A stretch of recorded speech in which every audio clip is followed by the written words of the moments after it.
Batak, artinya saya dilahirkan di tanah Batak ya, dan saya bangga menjadi orang Batak, orang Indonesia. Tapi di silsilah itu ada satu suku yang hilang, mungkin Kak Hana salah satunya. Iya, mungkin saya itu, Bang. Iya. Ya, silakan Bang, ada yang mau ditanyakan atau disampaikan, silakan. Ya, mau bertanya saja, Kak Hana percaya dengan Natal ya? Enggak juga, atau? Percaya bagaimana dulu nih? Maksudnya itu Alkitabiah atau tidak enggak merayakan Natal itu? Kita harus mengerti dulu definisi Natal. Saudara tahu arti Natal itu apa? Definisi Natal, etimologi kata Natal? Iya, kelahiran.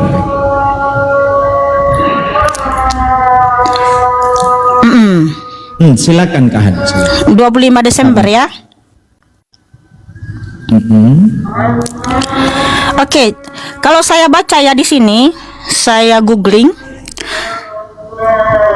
Di kelahiran Dewa Matahari merujuk pada perayaan pagan Romawi kuno, terutama Dies Natalis Solis Invicti, atau hari kelahiran matahari tak terkalahkan, yang dirayakan tanggal 25 Desember, bertepatan dengan titik balik musim dingin sebagai simbol terbitnya matahari baru, serta kepercayaan Mitraisme. Banyak sejarawan mengaitkan tanggal 25 Desember untuk Natal Yesus Kristus karena gereja awal mengadopsi tanggal perayaan pagan ini sebagai strategi evangelisasi. Meskipun ada juga teori perhitungan teologis yang menghitungnya dari tanggal 25 Maret. Dewa matahari dalam mitologi Romawi, Sol Invictus atau matahari tak terkalahkan, dewa matahari utama yang dirayakan secara besar-besaran pada tanggal 25 Desember di bawah Kaisar Aurelianus pada tahun 274 Masehi. Mitras, dewa matahari Persia yang juga populer di Roma dan dipercaya lahir pada 25 Desember oleh pengikut Mitraisme. Hubungan dengan perayaan Natal. Strategi Kristenisasi. Gereja memilih tanggal 25 Desember untuk Natal Yesus Kristus yang dianggap sebagai terang dunia, agar lebih mudah mengkristenkan orang-orang yang sudah terbiasa dengan perayaan pagan di sekitar tanggal tersebut, seperti Saturnalia atau festival Romawi Sol Invictus. Jadi 25 Desember itu biasanya dirayakan oleh orang pagan Yunani, orang Romawi, untuk merayakan kelahiran dewa matahari dan juga Mitraisme ya, dewa Mitras. Kemudian di sekitar abad ketiga, Kekaisaran Romawi menetapkan 25 Desember adalah hari kelahiran Yesus Kristus. Nah, kalau saya pribadi, sebentar saya minum dulu ya. Berat ini saudara.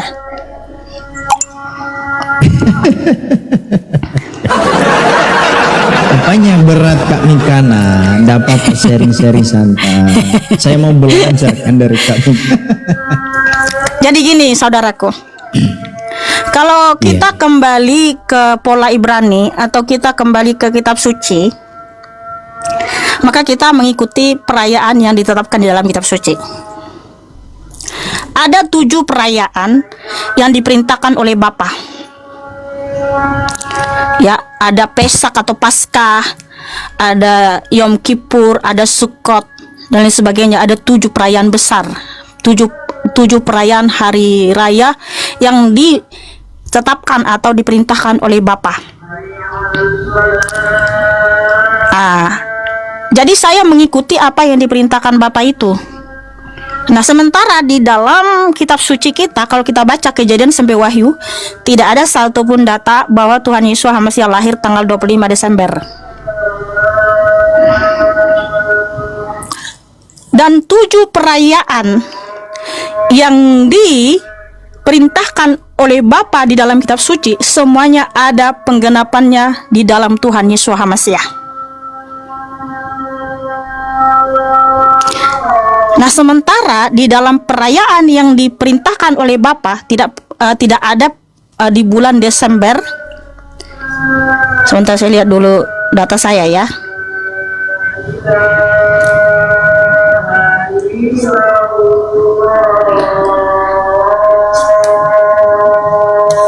Tapi kalau kalian merayakannya silakan ya, tidak ada melarang ya. Kita kembali ke kitab suci. Kalau saya kembali ke kitab suci, saudara-saudaraku.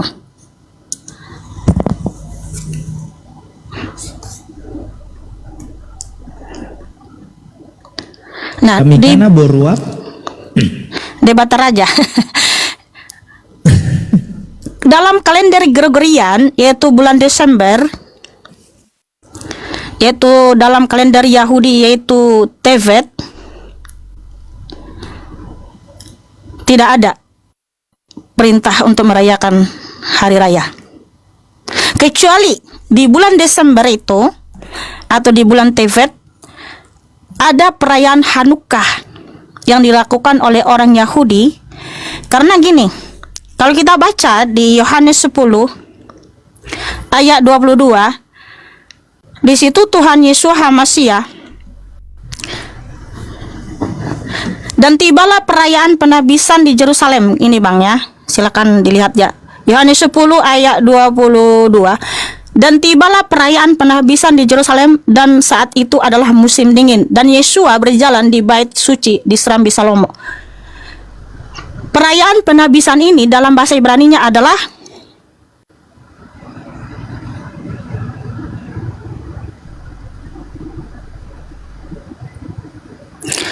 Hanukkah. Nih Bang, ada kata Hanukkah di sini, Hanukkah.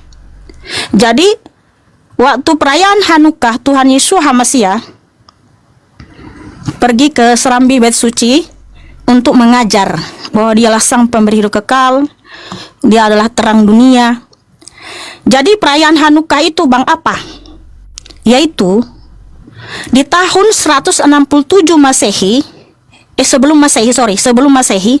Ingat ya teman-teman, di tahun 167 sebelum Masehi, waktu sudah mau dekat kedatangan Tuhan Yesus HaMasiah itu ya, bahwa Yehuda Makabe atau Yudas Makabe berhasil merebut bait suci dari tangan Antiochus, seorang Yunani penyembah dewa Zeus. Karena orang Yunani ini menguasai orang Israel, termasuk bait suci, dan bait suci dinodai dengan dijadikannya bait suci ini menjadi kuil penyembahan dewa Zeus.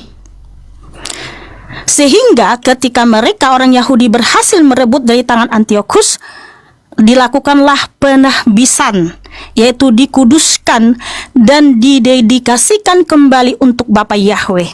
Itulah Hanukkah. Jadi Desember itu, di bulan Desember itu perayaan Hanukkah, yaitu bahwa dulu orang Yunani, mereka si penyembah dewa Zeus, pernah menodai bait suci dan menggantikannya menjadi kuil penyembahan dewa Zeus. Ya silahkan lihat sejarah saudaraku, makanya belajar sejarah ya.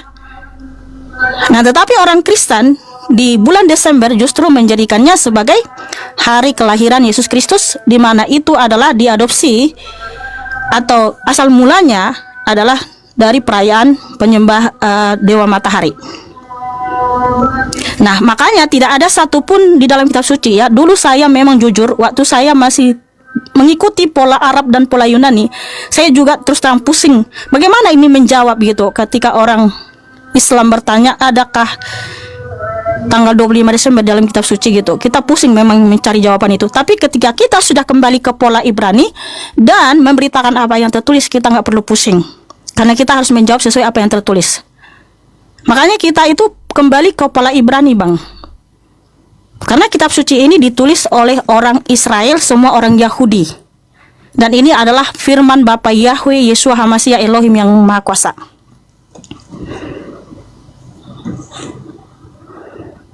Nah, kalau yang saya pelajari Bang, jadi karena 7 perayaan itu semua penggenapannya di dalam diri Tuhan Yeshua HaMasiah, ternyata Tuhan Yeshua HaMasiah itu tidak lahir di bulan Desember, tetapi di bulan Tisri, yaitu tepat hari raya Sukkot. Hari raya Sukot itu berasal dari kata sukah yang artinya sukacita. Nah, kalau kita hitung di Lukas 1, di mana di situ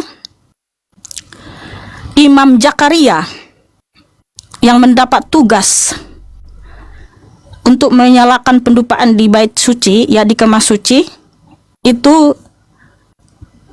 dipercaya bahwa itu dilakukan pada hari raya Yom Teruah atau Yom Kippur. Nah, disitulah dia bertemu malaikat, dan malaikat berkata bahwa istrinya Elizabeth akan mengandung. Nah, Elizabeth mengandung pada bulan yang ke-6. Disitulah malaikat Gabriel juga datang kepada perawan Miriam untuk menyampaikan bahwa Miriam akan mengandung juga, yaitu dari Roh Kudus, yang disebut Putra Elohim yang Maha Tinggi di dalam nama Yeshua HaMashiach. Jadi Yeshua HaMashiach itu lahir di bulan Tisri, yaitu di hari raya hari raya Sukot. Makanya semua hari-hari raya yang ditetapkan di dalam kitab suci, semua penggenapannya di dalam Tuhan Yeshua HaMashiach. Ada hari raya Pesak atau Paskah, yaitu di Keluaran 12. Di Keluaran 12 sudah pernah baca nggak, Bang? Apa itu? Bahwa ada 10 tulah yang terakhir yang diberikan kepada orang Mesir, dan tulah yang ke-10 itu abang tahu nggak apa? Iya, kematian anak sulung di.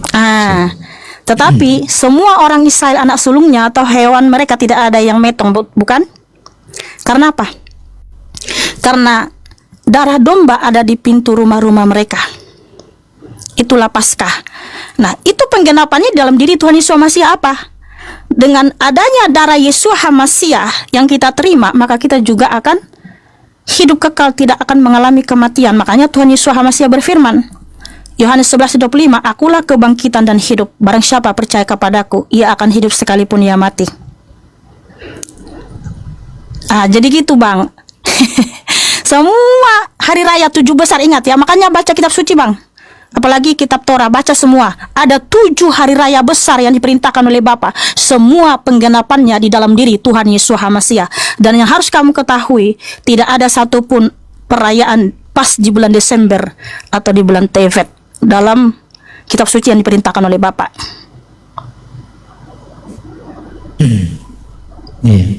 Ya seperti itu, Bang. Tapi kalau kalian merayakan Natal, silakan, itu hak kalian. Berarti Kak Mikana, karena ini menurut Kak Mikana bahwa ini Natal tidak Alkitabiah, dan sehingga Anda nggak merayakan Natal ya? Kan tidak ada perintah Bapa toh? Kita kan harus mengikuti perintah Bapa. Perintah secara eksplisit ya? Iya dong, karena gini, di Ulangan 4 ayat 2.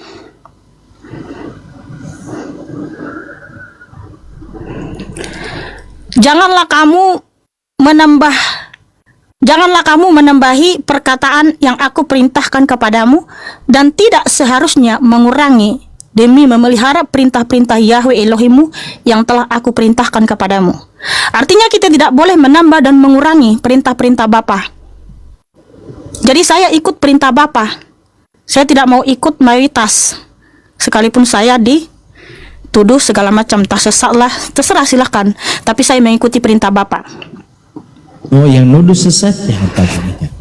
Iya banyak, nggak apa-apa lah seperti itu, iya.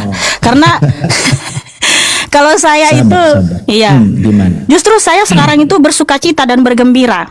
Kalau saya itu dibenci banyak orang karena nama Tuhan Yesus HaMashiach, artinya aku ikut menggenapi nubuatan Tuhan Yesus HaMashiach di Markus 13 ayat 13.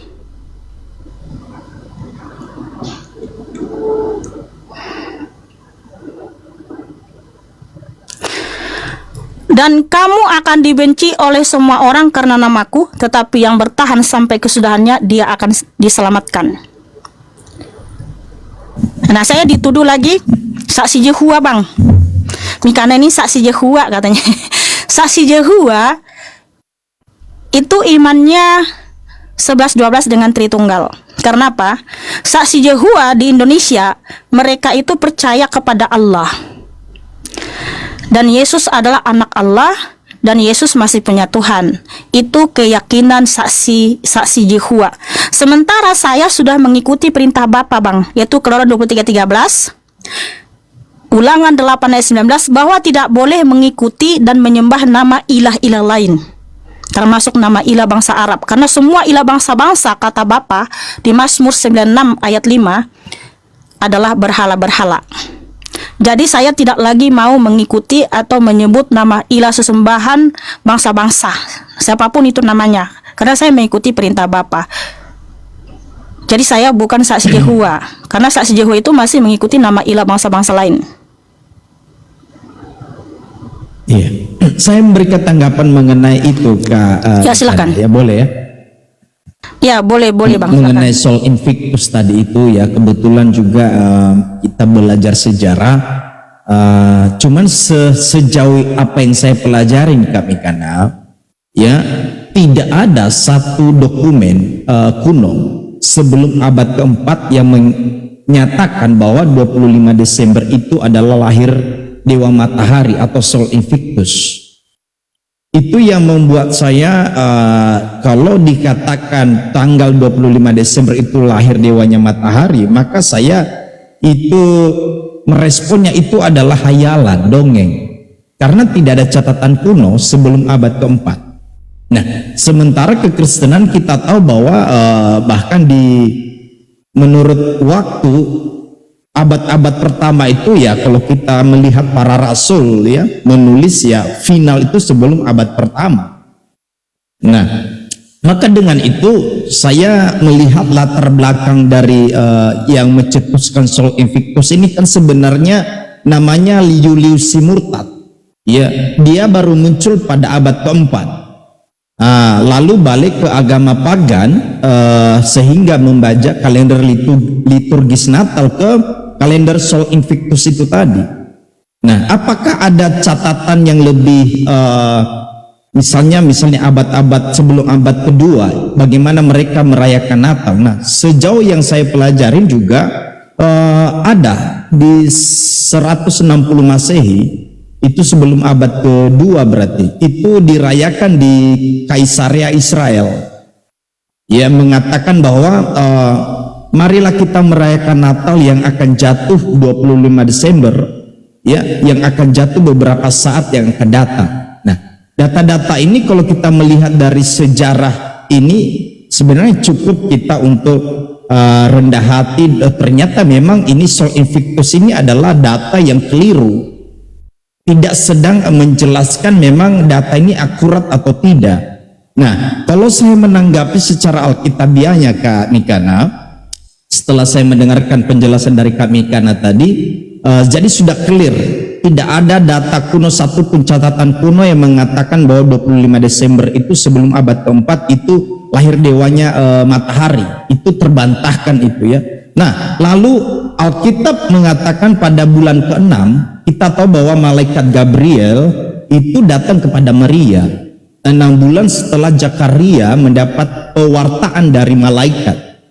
Nah, jadi kapan Zakaria membakar ukupan? Tadi Kak Mikana sudah sempat menyinggolnya, tetapi saya coba ambil dari sejarawan Yahudi namanya Flavius Josephus. Nah, Bait Allah itu kan dihancurkan tahun 70 Masehi.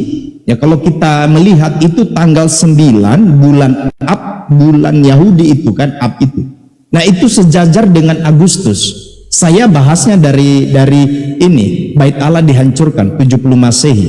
Nah, kalau kita melihat Zakaria adalah rombongan Abia, Lukas 1 ayat 5. Lalu kalau kita melihat Abia ini siapa, maka rujukan kita 1 Tawarik 24 ayat 7 sampai 19. Abia ini kan rombongan ke-8. Maka dokumen Yahudi Megillot Ta'anit ini bagian dari Talmud, ditulis 160 Masehi. Nah, jadi dalam 9 Ab itu tadi hancurlah Bait Allah pertama kali. Jadi tepatnya pada saat menjelang senja tanggal 9 bulan Ab. Nah, dan waktu itu yang membakar ukupan adalah rombongan Yoyarib. Nah, kalau dikatakan tadi berarti 5 Agustus tahun 70 Masehi, rombongan pertama yang membakar ukupan, tinggal dihitung ke belakang 75 tahun. Nah, ini yang menjadi landasan saya, Kak Mikana, ya, enggak apa-apa ya, kita cuma sharing saja. Nah, kalau kita menghitung Agustus itu minggu pertama, Juli minggu keempat, Juli minggu ketiga 23 dan seterusnya. Nanti ketemu Zakaria membakar ukupan bulan Tisri sama dengan September. Nah, ini dasar saya. Jadi Zakaria membakar ukupan bulan Tisri sama dengan September. Nah, September ini, Kak Mikana, menurut sejarah yang saya tahu, mendapatkan kabar lahirnya Yohanes Pembaptis kan itu. Ya kan? Jadi 6 bulan setelah Zakaria ditemukan malaikat itu kan ke Nazaret ketemu dengan Maria, Lukas 1:26 kan. Jadi jelas dikatakan di sana 6 bulan setelah Desember itu apa? Ya.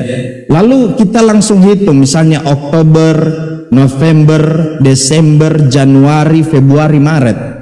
Nah, jatuhnya berarti di Maret, maka 14 bulan Nisan Maria mendapat kabar gembira akan melahirkan Yesus. 14 bulan Nisan. Nah, 14 bulan Nisan ini Kak Mikana sama dengan 25 Maret.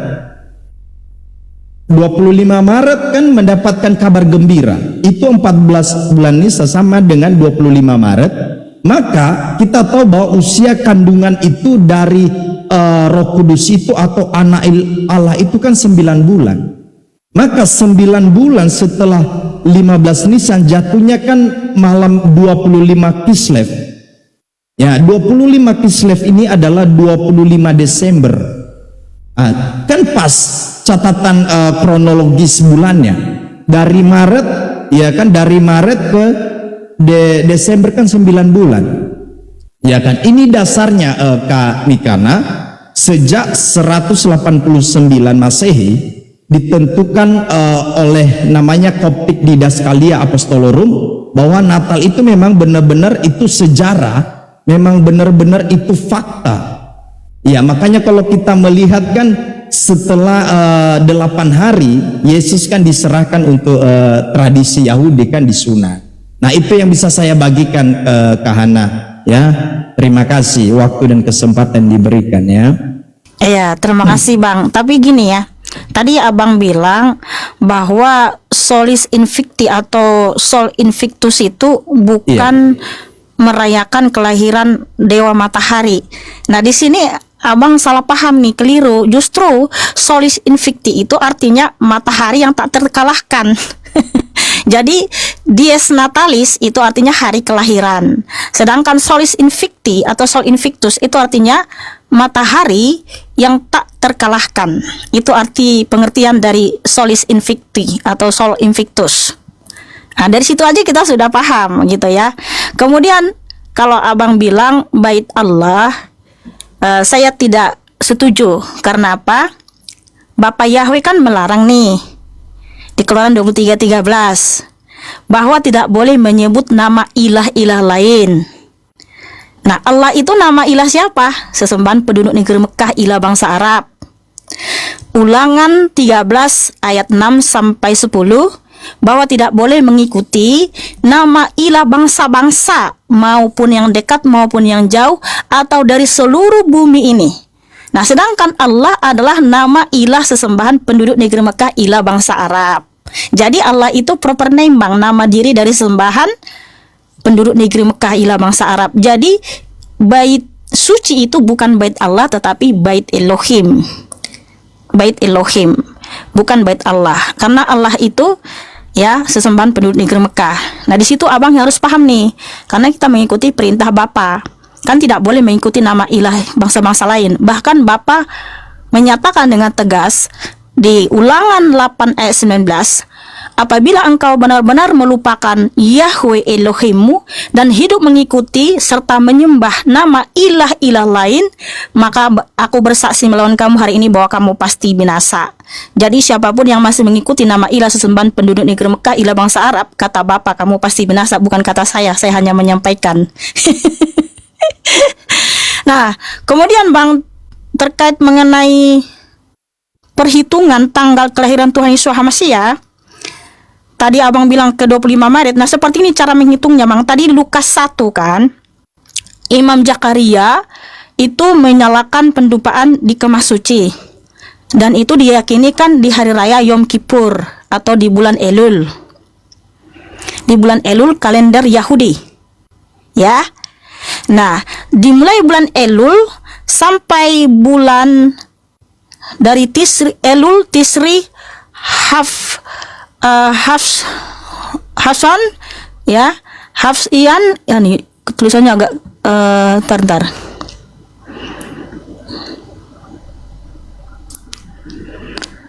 Kemudian ya di bulan Kislev, Tevet ya, Elul, Tisri, Hesivan, Kislev, Tevet, Sefat. Di bulan Sefat lah datang malaikat Gabriel menjumpai perawan Miriam, karena di bulan ke-6 itu dihitung dari apa Elizabeth mengandung, Bang. Karena kan dan bulan ke-6 kan di ayat sebelumnya itu waktu di ayat 26 di situ dijelaskan Elizabeth mengandung 5 bulan, ya. Dan pada bulan yang ke-6, pada saat Elizabeth mengandung, disitulah malaikat Gabriel datang menjumpai perawan Miriam. Makanya dihitung mulai dari bulan Sefat, ya. Bulan Sefat, Adar, Nisan, Liar, Sivan, Tammuz, kemudian Af dan Elul, sampailah di bulan Tisri selama 9 bulan, sehingga kelahiran Yesus Hamasiah di bulan Tisri bertepatan di hari raya Sukkot. Sebab kalau di bulan Desember, Bang, nggak ada perayaan yang diperintahkan Bapa di situ. Tadi kan 7 perayaan itu, semua itu penggenapannya di dalam diri Tuhan Yesus Hamasiah. Tapi kami kan setuju dengan saya bahwa ukupan itu dibakar oleh Zakarian itu bulan Tisri, ya. Bulan Elul, Bang. Bulan Elul. Bukan Tisri. Ya, itu sudah mau mendekati September. Udah September lah. Iya kan, September. Karena iya. menurut data saya, iya, September. membakar ukupan itu bulan Tisri, sama dengan September. Tisri September. Iya, September udah masuk Tisri, tapi juga dalam kalender September itu antara bulan Elul dan Tisri. Kalau dalam kalender Yahudi, menurut kalender Gregorian, di bulan September, kalau kalender Yahudi kan antara Elul dan Tisri.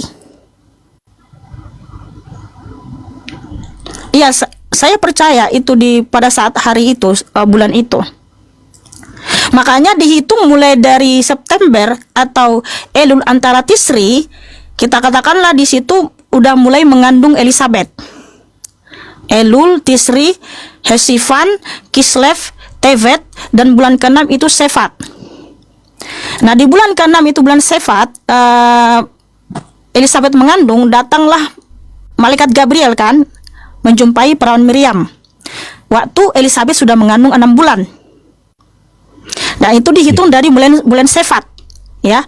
Sefat, Adar, Nisan, Liar, Sivan, Tammuz, Av, Elul, Tisri. Pas 9 bulan. Disitulah perawan Miriam melahirkan.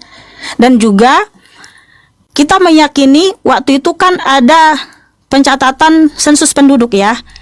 Dan sampai penginapan penuh.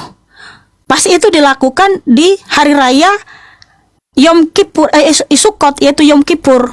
Pasti orang Israel datang semua tuh ke Israel, sehingga penuh penginapan. Itu cara menghitungnya, Bang. Karena di bulan Desember tidak ada perayaan di situ yang diperintahkan Bapak, nggak ada. Sementara tadi kan 7 perayaan itu semua penggenapannya di dalam diri Tuhan Yesus Hamasiah, ya.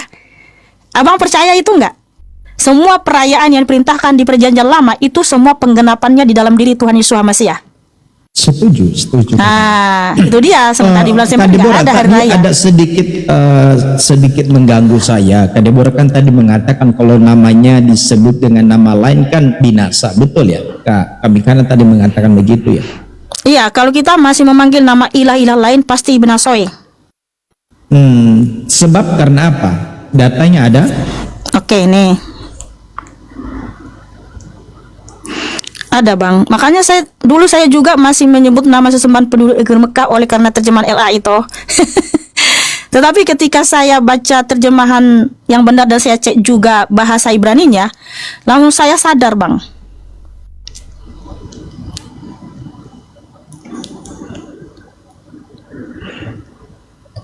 Ulangan 8 ayat 19. Dan akan terjadi apabila engkau benar-benar melupakan Yahweh Elohimmu dan hidup mengikuti ilah-ilah lain, beribadah kepadanya dan sujud menyembahnya, maka aku bersaksi melawan kamu hari ini bahwa kamu pasti binasa. Di mana di situ nama Kak melupakan nama Yahweh ya? Nggak ada? Iya, di sini engkau benar-benar melupakan Yahweh Elohimmu. Nggak ada nama di situ ya? Ya, Yahweh itu kan nama. Ya, maksudnya menyebut nama Yahweh selain itu binasa di mana? Nggak ada. Loh, kok nggak ngerti? Dan akan terjadi apabila engkau benar-benar melupakan Yahweh Elohimmu dan hidup mengikuti ilah-ilah lain, beribadah kepadanya dan sujud menyembahnya, maka aku bersaksi melawan kamu hari ini bahwa kamu pasti binasa. Allah itu nama ilah lain nggak? Ilah lain nggak? Kalau tidak melupakan nggak binasa kan berarti itu Kak Mikana? Iya, jadi yang keluar dari mulut kita kan, teks itu punya kalau melupakan kan? Betul. Berarti kan intinya di situ kalau melupakan akan binasa. Tapi kalau nggak melupakan, nah, kan yang binasa. Kayak saya kan nggak menyebut nama Yahweh. Saya nggak melupakan Tuhan nih, Sang Pencipta langit dan bumi. Masa saya binasa? Nah, yang keluar dari mulut abang nama siapa? Nama ilah sesembahan penduduk negeri Mekah toh tadi? Saya kadang panggil Yesus itu ya Tuhan Allah. Nah itu dia, Allah tapi itu kan adalah ilah-ilah bangsa lain, ya, ilah sesembahan bangsa Arab. Oke, kita masuk ke